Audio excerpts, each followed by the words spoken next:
Bonjour les amis, nous nous retrouvons pour une nouvelle carte de l'oracle de la numérologie karmique.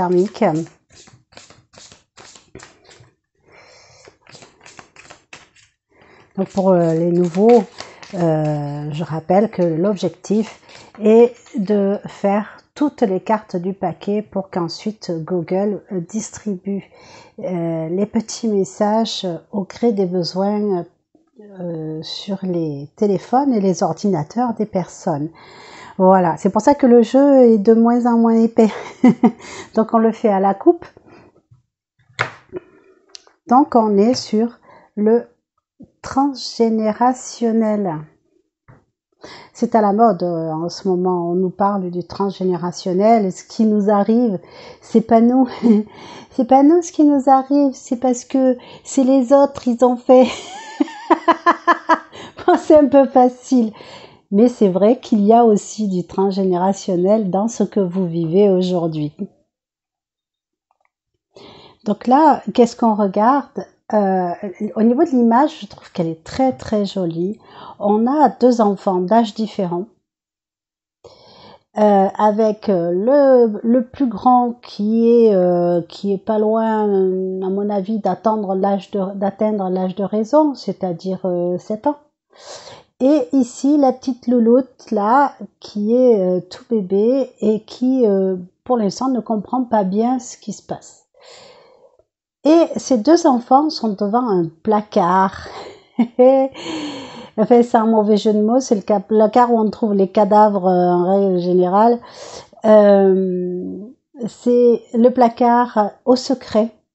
Il y a une histoire comme ça de placard au secret. Je crois que c'est un conte, je sais pas si c'est Grimm ou... Donc, et on voit que le petit garçon s'apprête, il est devant la porte, l'une des portes du placard, et il s'apprête peut-être à ouvrir la porte de ce placard. Ce que nous dit cette carte, c'est que à l'heure actuelle, si on a des difficultés, si on a des blocages, ou si on a des choses qui sont très heureuses, hein, ça peut aussi. Bon, en général, on s'y intéresse que quand on a des blocages, parce que comme je disais au début, on se dit non, mais c'est pas moi, c'est lui. Donc du coup, on se dit voilà, moi j'ai rien fait pour mériter ça, donc c'est qu'il y a quelqu'un en amont qui l'a fait. Bon, par contre, si on est heureux, on est très content d'être heureux, donc on va pas chercher. À l'heure actuelle, ce qu'on vit nous pousse à regarder vers le transgénérationnel. Ça nous et c'est le décodage biologique, hein, c'est le principe du décodage biologique. Effectivement aussi, par exemple, on a une pathologie ou même un accident qui fait que on ne marche plus, d'accord? Donc, on a la je vais vous raconter une histoire, après vous allez comprendre. On a cette pathologie qui fait qu'on ne marche plus. Eh bien, il va falloir, pour savoir si c'est transgénérationnel, il faut s'intéresser à l'histoire de la famille. Je reviendrai tout à l'heure sur la notion de famille pour les personnes qui sont adoptées. L'univers ne fait pas de différence entre le lien du sang et le lien affectif. Donc la personne adoptée, du coup je le fais maintenant, la personne adoptée, en fait, bien, elle va prendre l'énergie transgénérationnelle de la famille avec laquelle elle se sent bien. Attention, il faut que vraiment la personne se sente dans cette famille qu'il a adoptée comme dans sa propre famille. Il ne faut pas qu'il y ait de bémol, sinon ça ne fonctionne pas. Donc, la personne a un accident de voiture, se retrouve sur fauteuil roulant. Et puis en grattant un petit peu plus, elle se rend compte que, par exemple, il y a un aïeul qui a fait Verdun et puis il a sauté sur une... Il a pris un boulet de canon, voilà, il a pris un tir, sans mauvais jeu de mots, et ça lui a enlevé l'usage de ses jambes. Voyez? Et puis s'il gratte un petit peu plus, il va se rendre compte que dans la génération précédente, eh bien, c'était un mineur et ce mineur a fait une chute et il s'est retrouvé dans l'incapacité de marcher. Et puis si on remonte un petit peu plus, eh bien, on a quelqu'un qui a eu un accident de chasse, admettons. Voilà. Donc ces histoires-là, elles sont véritablement transgénérationnelles. On peut pas dire que c'est dans les gènes. Hein, c'est pas génétique l'accident, hein, jusqu'à preuve du contraire. Enfin, pas pour les scientifiques. Mais par contre, pour les personnes qui font du décodage biologique, l'accident peut être d'ordre génétique, c'est-à-dire qu'on va prendre le fardeau de l'aïeul qu'on connaît.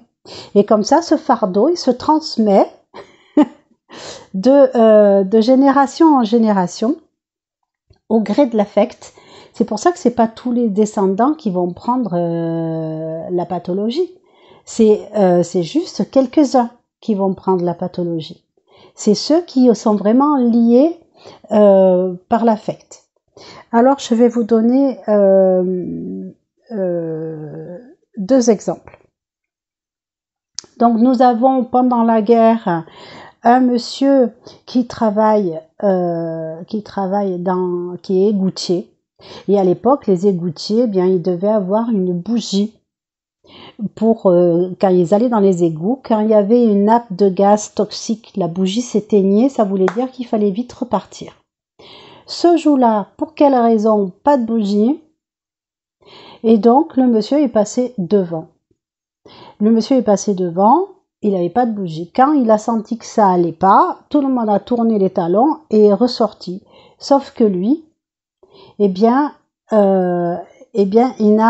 pas pu sortir parce qu'il a trébuché et ça lui a coûté la vie. Le temps qu'il s'en rende compte, sans aller le chercher, ça lui a coûté la vie. Parmi ses enfants, il y a eu 3 cas de sclérose en plaques. Que fait la sclérose en plaques? Elle bloque le mouvement et surtout, elle immobilise la personne. Si la personne est immobilisée, elle ne peut plus passer en premier. D'accord? Donc, elle ne peut plus passer en premier, donc elle ne prend pas de risque pour sa vie. Vous voyez, c'est un système de défense. Et d'autres personnes dans le transgénérationnel sera toujours dernière. Elle pourra faire ce qu'elle voudra, cette personne-là. Elle sera toujours la dernière, toujours plus lente que les autres. Pourquoi? Parce que quand la colonne fait demi-tour, eh bien la dernière se retrouve première à être sortie en sécurité. Voyez, c'est aussi un système de défense. Qu'est-ce qu'on peut avoir d'autre comme exemple du transgénérationnel? Par exemple, un enfant tombe. Comment je peux vous le présenter? C'est un monsieur qui a ce qu'on appelle le vitiligo, la maladie de Michael Jackson. Le vitiligo, c'est-à-dire c'est la mélanone, c'est-à-dire qu'il y a des zones de peau où la mélanine ne se développe pas et donc la personne ne bronze jamais. Si elle se met au soleil, ça y fait des coups de soleil, voilà. Et donc cette personne-là, elle a le vitiligo, on ne sait pas d'où ça vient. Pour l'instant, on ne sait pas d'où ça vient. Seulement dans la génération en dessous, elle a un fils et une fille qui ont le vitiligo. Il y a, je crois, un petit enfant qui l'a aussi, il me semble. Et puis, mais ce qui est étonnant, c'est qu'il y a aussi, parmi ses neveux et nièces, des personnes qui l'ont ce vitiligo. Donc, ça tendrait à vouloir dire qu'il n'est pas le premier sur la liste. Ça tendrait à vouloir dire qu'il y a eu quelqu'un avant lui pour avoir cette pathologie-là. Maintenant, si on décode le vitiligo, c'est le conflit émotionnel lié à la souillure. Alors, dans certains cas, il s'agit de viol, dans d'autres cas, il s'agit tout simplement de salissure par les excréments. D'accord?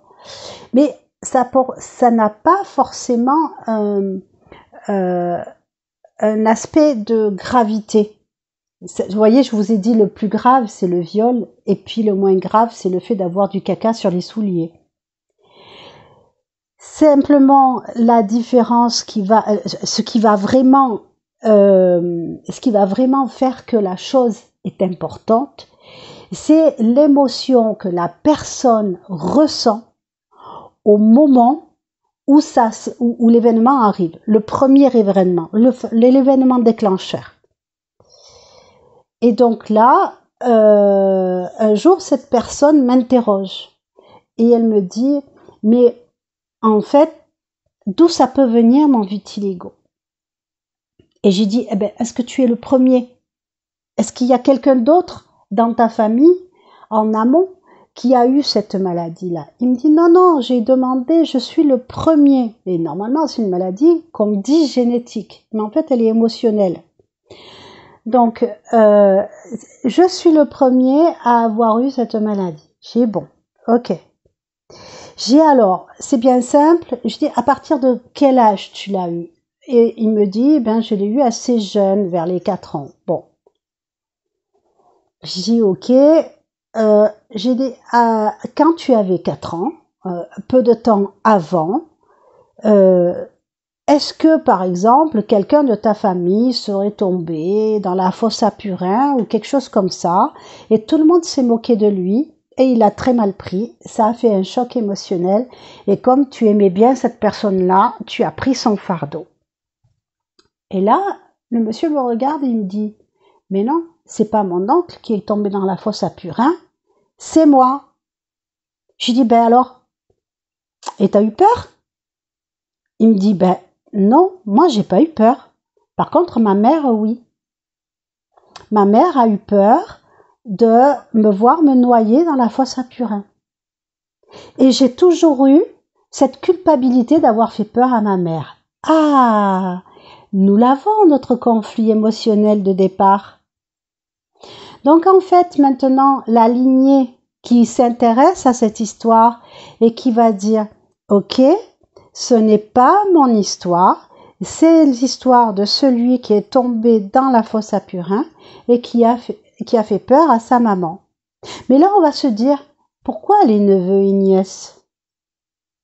Eh bien, parce que quand l'événement a eu lieu, alors il m'a raconté l'événement, quand l'événement a eu lieu, sa mère était là, il y avait sa petite sœur qui était debout à côté de sa mère, elle la tenait par la main, elle tenait le deuxième petit frère dans les bras et elle était enceinte du 4e. Eh bien, tout ce petit monde-là a, entre guillemets, profité de la peur de la maman. Et donc, d'un point de vue transgénérationnel, et d'ailleurs, ça se verrait quand il a fait le décompte, au niveau des neveux et nièces qui ont le vitiligo, eh bien en fait, tous ceux qui ont le vitiligo, ce sont les descendants de ces 4-là. Et même le 5e, et les enfants étaient tellement rapprochés à l'époque qu'en décodage biologique, on nous explique que le conflit transgénérationnel se transmet quand l'événement, les conflits immédiats se transmettent quand l'événement a lieu dans les 18 mois qui précèdent la conception. Donc vous imaginez, en ayant un enfant tous les ans, vous imaginez un petit peu l'impact en fait d'une simple glissade dans la fosse à purin. Bon, certes, il était petit, il pouvait se noyer, mais lui, il a eu peur, mais c'est la maman qui a eu peur. Et cette peur que la maman a eue, elle l'a transmis à ses enfants, qui l'ont transmis à leurs enfants et qui transmettent à leurs enfants. Jusqu'au jour où quelqu'un s'intéresse au décodage biologique et va peut-être dire, bon, ok, d'où vient le problème? La difficulté, c'est la discussion. La difficulté, c'est d'avoir l'information. Donc, quand on ne peut pas avoir l'information, et qu'on se rend compte que dans la famille, on n'est pas le seul à être atteint, qu'il y a aussi les cousins et les cousines. Donc ça veut dire qu'immanquablement, il s'agit d'une histoire qui n'est pas la nôtre. Donc même si vous connaissez pas l'histoire du transgénérationnel, parce que quelque part c'est du passé et il n'y a aucune raison de s'en soucier. Cette histoire, elle a des conséquences pour amenuiser, pour limiter les conséquences. Après, tout dépend de la pathologie. Hein, mais, voilà, je vais pas faire de... Voilà, je n'irai pas plus là-dessus. Ceux qui s'intéressent au secret ont peut-être compris de quoi je parlais. Donc, le fait même de dire... Alors, on prend... j'ai pas de peluche là. Avant, j'utilisais des... Quand je le faisais, moi, ça, j'utilisais des poupées gigognes, là, les poupées russes. Et comme l'avantage, c'est qu'elles sont une et elles sont plusieurs. Donc, comme ça, on s'adresse aux poupées gigognes. Alors, on les visualise toutes, mais dans une, hein, ou on les écarte, on fait comme on veut. Et on leur dit, l'événement qui a déclenché le conflit émotionnel qui me fait souffrir aujourd'hui ne me concerne pas. Je suis désolée, je t'aime, mais je te rends ton histoire. Et à partir de là, dès lors qu'on dit « je t'aime », on fait ça dans l'amour. Hein? Donc, je t'aime, mais je te rends ton histoire, elle n'est pas la mienne. Et à ce moment-là, eh bien, vous pourrez voir dans les jours qui suivent une amélioration significative de l'état de santé ou de la situation. Tout dépend ce qui arrive. Quelqu'un qui n'arrive jamais à garder l'argent. C'est quelqu'un, il dit, je comprends pas, l'argent il rentre et ça ressort de suite, j'arrive pas à le garder. Peut-être que d'un point de vue transgénérationnel, il se casse quelque chose. Ça peut être un engagement de pauvreté, ça peut être quelqu'un qui passait son temps à escroquer les autres et vous savez, les pingres comme on nous fait voir un petit peu et puis qui a fait beaucoup de mal autour de lui rien que parce qu'il était pingre et qui sur son lit de mort l'a regretté. Voyez? Eh bien, rien que ça peut provoquer au niveau transgénérationnel le désarroi dans lequel vous êtes. Donc si vous vous dites, pareil, le symptôme, c'est que dans la famille, vous n'êtes pas le seul à le vivre. Donc regardez un petit peu autour de vous, les cousins, les cousines, frères et sœurs aussi, vous pouvez. Mais surtout, voilà, et regardez un petit peu s'ils vivent la même chose que vous ou pas. Si c'est le cas, c'est qu'à tous les coups, il y a un conflit très générationnel. Vous pouvez essayer de poser des questions pour savoir s'il y a eu... si au niveau de l'argent, s'il y a une problématique récurrente au niveau de la famille, s'il y a une histoire gratinée à raconter, on vous la racontera. c'est ça, ce qu'on appelle les secrets de famille qui sont transmis de génération en génération. Voilà. Mais si vous ne vous intéressez pas du tout à la source du secret de famille, hein, j'ai pas le secret, je vous en toucherai un petit mot quand même, à la source du secret, et bien à ce moment-là, en faisant la manipulation, en disant « je suis désolée, qui que tu sois, ton histoire, tes engagements ne sont pas les miens. Donc je t'aime, mais je te rends ton histoire. » Et vous allez voir, tout va s'arranger. Voilà, donc ça c'est au niveau du transgénérationnel, c'est ce que on peut dire. Donc les personnes qui se retrouvent, qui regardent ma vidéo, donc votre situation vient d'un conflit transgénérationnel. Là, effectivement, je me moquais un petit peu au début, mais là, effectivement, c'est pas votre faute, c'est la faute de quelqu'un avant. Hein, voilà. Et si on peut parler de faute, c'est même pas dit que ce soit une faute, c'est un conflit émotionnel qu'a subi quelqu'un de votre lignée. Et par solidarité familiale, vous avez pris le fardeau familial. Mais ce fardeau, eh bien, ce n'est pas le vôtre. Même si c'est le fardeau de la famille, c'est pas parce que c'est le fardeau de la famille qui vous appartient. Donc vous n'avez pas l'obligation de le prendre à bras le corps. Donc vous pouvez vous séparer de ce fardeau en disant « Je suis désolée, mes aïeux, je vous aime. Mais je vous rends votre histoire, quelle qu'elle soit, elle ne me concerne pas. Voilà. Et à ce moment-là, vous allez pouvoir vivre votre propre vie. Parce que pour l'instant, vous êtes en train de vivre la vie de quelqu'un d'autre. Et oui. Et vous ne vivez pas votre vie. Et c'est pour ça que ce que vous voudriez faire, vous n'arrivez pas à le faire. Parce que vous êtes coincé dans cette solidarité transgénérationnelle qui vous emboucane quelque part.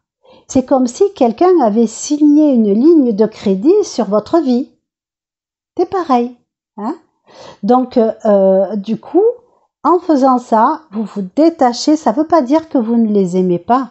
Ça ne veut pas dire que vous n'êtes pas solidaire, que s'il y a un frère, une sœur, un cousin, une cousine qui ont un problème, ça ne veut pas dire que vous ne serez pas là pour l'aider et ça n'a rien à voir.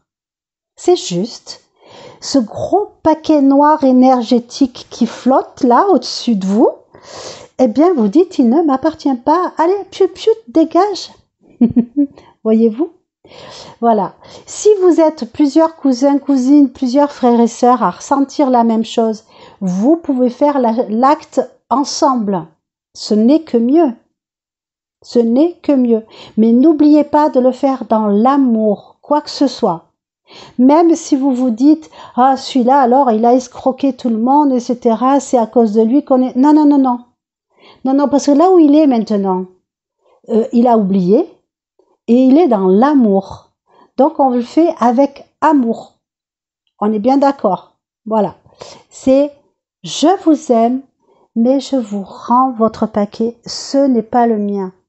Oui, j'ai de la peine pour ce qui vous est arrivé, mais ça ne me concerne pas, c'est votre histoire, c'est votre engagement. D'accord? Maintenant, tout à l'heure, j'ai parlé du secret. Le secret, alors le secret, c'est assez... parce que maintenant, il y a le plus grand secret. J'ai découvert qu'il y a le plus grand secret. Je ne me rappelle plus le nom de la personne qui a écrit ça, parce que bon, je n'ai pas la mémoire des noms. Ce dont je me souviens, c'est que le logo, c'est un seau. C'est un seau en cire rouge et il y a un S dedans. Hein, voilà. Si c'est rigolo, la caméra elle bouge toute seule. Alors, si d'aventure vous le trouvez, alors il existe les livres. Donc le secret, le plus grand secret, ce sont des livres. Vous pouvez trouver des vidéos qui sont notamment sur Amazon, qui commercialisent, mais voilà, c'est pas la vraie vidéo, elle circule, on va dire sous le tapis. Hein, voilà, elle n'est pas sous le tapis, mais vous avez compris ce que je veux dire. Elle circule, on se la donne de la main à la main. C'est la véritable vidéo, parce que bien évidemment, certains ont mis la main sur le produit et en font une histoire commerciale, alors que ce n'est pas le cas au départ. Donc l'auteur a écrit ces deux livres, Le secret, le plus grand secret. J'ai appris qu'elle avait fait un oracle qui s'appelle Le secret de la manifestation. Je crois, quelque chose comme ça. Les secrets de manifestation. C'est pareil, vous reconnaîtrez ce logo avec le S dans la cire rouge. Et ça prouve que vous êtes bien sur le bon thème. Et donc là, cette chose vous parle, ça vous parle du pouvoir de l'intention. Alors, on est au-delà de la loi d'attraction, on est bien d'accord. Parce qu'il faut surtout, ah c'est pour ça qu'il fallait que j'en parle, merci. Surtout, attention à la loi d'attraction. La loi d'attraction fonctionne. Elle fonctionne. Quoi que ce soit que vous demandez, quand vous savez le faire, et je ne vous l'expliquerai pas là, quand vous savez le faire, la loi d'attraction fonctionne. Mais attention de ne demander que ce qui est juste. On ne va pas déshabiller Paul pour habiller Pierre. Pour avoir, par exemple, la voiture du voisin vous plaît, d'accord? La voiture du voisin vous plaît. Vous n'allez pas demander la voiture du voisin. Parce qu'il va se passer quelque chose et on pourrait vous donner la voiture du voisin. Et ça, ce n'est pas juste. Et donc, du coup, vous récoltez un mauvais karma. Enfin, vous récoltez. Les personnes qui font ça vont récolter un mauvais karma. Si vous avez l'impression que la loi d'attraction, c'est facile et que vous pouvez demander n'importe quoi, et que vous ne faites pas attention, vous pourriez vous retrouver avec un karma que vous n'avez pas fait exprès de récupérer. C'est dommage. Au moment où on est en train de tout nettoyer, ça serait vraiment dommage. Hein. Donc, surtout, si on vous parle du secret, du machin, de la loi d'attraction. La loi d'attraction, elle est bien, mais il faut demander ce qui est juste. Toujours. Restez dans la justesse. Voilà. Bien, moi, je travaille dur, j'ai beaucoup de qualité et je suis sous-payée. Je demande un salaire supérieur parce que c'est juste. Et vous considérez que c'est juste, donc vous le demandez au présent, parce que le temps n'existe pas, d'accord? Vous le demandez au présent. Tout ce qu'on peut imaginer, tout ce qu'on peut vouloir existe déjà. Il suffit de le faire manifester. C'est pour ça que l'oracle s'appelle l'oracle, le secret de la manifestation. Donc, pour manifester à soi ce qui existe et qu'on considère qu'il peut nous revenir, qui peut nous appartenir. Et donc, la personne dit, moi, ce que je fais, le travail que je fais vaut 3 500 € par mois. Donc, je demande à avoir 3 500 € par mois. J'ai 3 500 € par mois. Merci. Voilà. C'est la loi de l'attraction, ce que certains décrivent comme étant la loi d'attraction. On peut faire des tableaux de visualisation, si vous voulez, ça travaille sur le cerveau. Je peux vous montrer le mien. Voilà, le tableau de visualisation, vous voyez, c'est un petit truc comme ça, où vous mettez merci au milieu, et puis tout ce que vous voulez. Voilà, d'accord? Et bien sûr, des choses qui soient justes. Et vous le tirez en plusieurs exemplaires, vous en mettez un dans la chambre, un dans la salle de bain, moi, vous voyez, j'en ai mis un dans le bureau, et ça fonctionne. Hein. Moi, je suis obligée de le retirer sensiblement tous les mois. Parce que tous les mois, il y a des choses qui se réalisent. Alors, il y a des choses que je veux qu'elles se réalisent tout le temps. Par exemple, profiter des balades en moto et profiter de mon jardin, c'est continuel. Donc, je le veux tout le temps avec moi. Donc, même si je l'ai déjà, ben, je continue à le demander et la gratitude. Et je suis en gratitude pour tout ce qui m'est offert. Tout ça, vous voyez, tout est fluide. Tout ça, en fait, eh bien tout ça, je l'ai déjà ou presque. Sur le truc, sur le truc, il y a 3 choses que je demande, que je n'ai pas encore. Voilà. Et rien que ça, je ne devrais pas le dire. C'est-à-dire que, comme je l'ai formalisé, c'est le pouvoir créateur de la pensée, ça existe, c'est. Merci.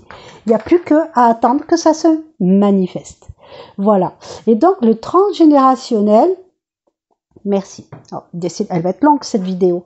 Donc, la relation de ça avec le transgénérationnel, c'est-à-dire que si, en utilisant la loi d'attraction, vous récoltez, alors je vais le dire différemment, si en utilisant la loi d'attraction, quelqu'un récolte un mauvais karma, ce mauvais karma, il va le transmettre à ses enfants et on se retrouve devant un conflit transgénérationnel qui a été créé maintenant, alors qu'on est censé tous les découdre. D'accord? Il y a ça. Et l'autre histoire sur la relation avec le transgénérationnel, ben, je l'ai oublié. Ils m'en ont balancé 2 d'un coup, et j'en ai choisi une, et la deuxième, elle est partie.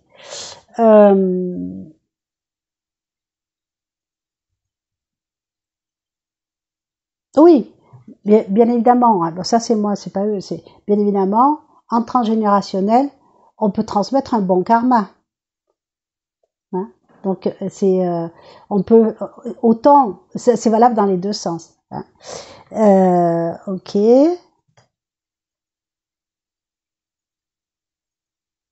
Donc non, c'est terminé. Ouais, ils ont peut-être pas apprécié que je dise ça, mais la vidéo elle va être longue. Voilà.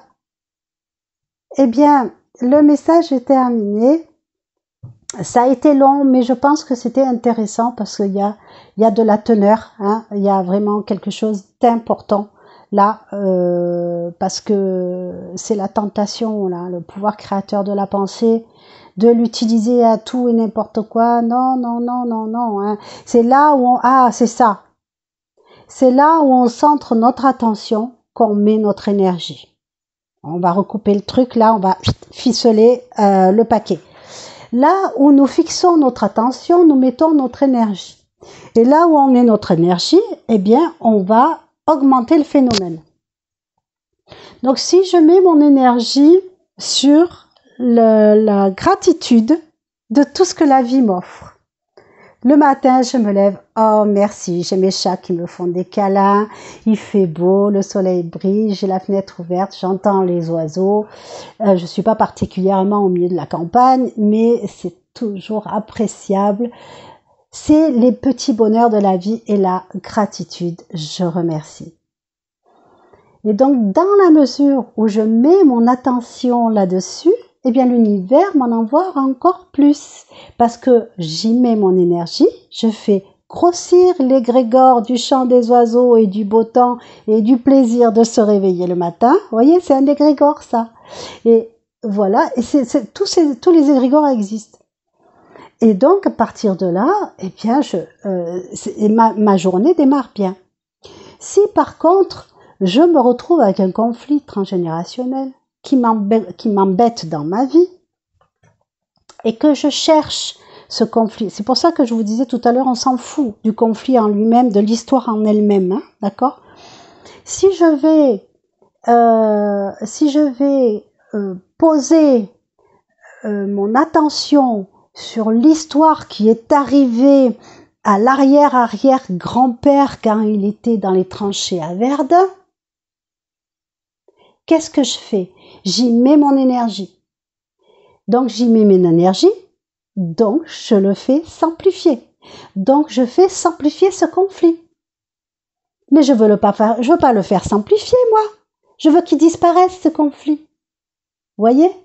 Donc, inutile de s'intéresser à l'histoire elle-même. L'histoire elle-même, on s'en fout. Ce qui est important, là, c'est se détacher de cette histoire. D'accord ? On s'en détache. Elle n'existe plus, ce n'est pas notre histoire. Quelle que soit l'histoire qui vous est arrivée, elle me gêne aujourd'hui. Je suis désolée, j'ai chaud. Elle me gêne aujourd'hui. Je vous la renvoie. Je vous aime, mais je vous renvoie votre histoire. Elle ne me concerne pas. D'accord ? Allez, surtout, laissez-moi des messages, dites-moi un petit peu ce que vous avez mis en pratique, quels sont les résultats que vous avez obtenus.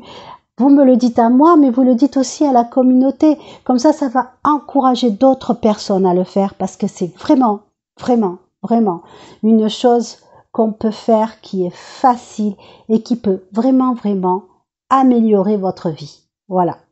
Donc, je vous laisse mettre les commentaires, le pouce si ça vous a plu, prendre l'abonnement, la petite cloche, etc. Partagez, surtout si vous pensez que cette vidéo peut rendre service à quelqu'un, envoyez-la à lui. Même si vous ne me paraissez pas concerné, vous dites mais moi ça me concerne pas, c'était intéressant, mais moi je connais un tel qui, c'est bizarre, ça fait tout le temps qu'il est, peut-être que ça le concerne et peut-être qu'il a un travail à réaliser là-dessus, si on peut parler de travail, parce que de juste dire moi cette histoire me concerne pas, je vous aime mais je vous rends votre histoire, c'est pas un gros travail, hein. Je vous embrasse très fort et je vous dis à très bientôt, au revoir.